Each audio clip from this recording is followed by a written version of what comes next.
Bill, I think you won't be surprised that one of the first questions in the chat box appeared as, how do you expect to see U.S. policy towards Ukraine change with the new administration? It's a great question.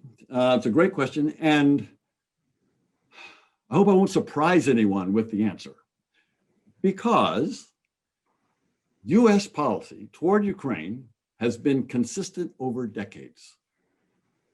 And it's been consistent over decades with administrations led by Republican presidents and Democratic presidents. It's been consistent over decades because of the bipartisan support for Ukraine in the Congress, in the House, in the Senate. The strong support for Ukraine in the State Department, in the Defense Department, in the people, in the organizations that people around this country are participating in. So, and why? Because it's in our interest, it's in the United States' interest that Ukraine succeed.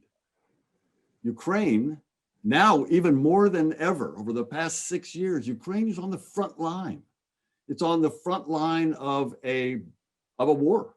The Russians are fighting a war, and in the first instance against Ukraine, but it's not just against Ukraine, it's against Europe, it's against the United States.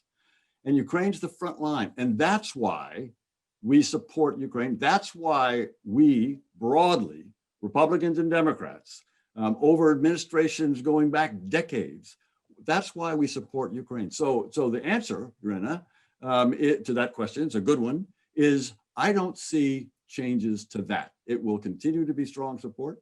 We will support militarily. We will support politically.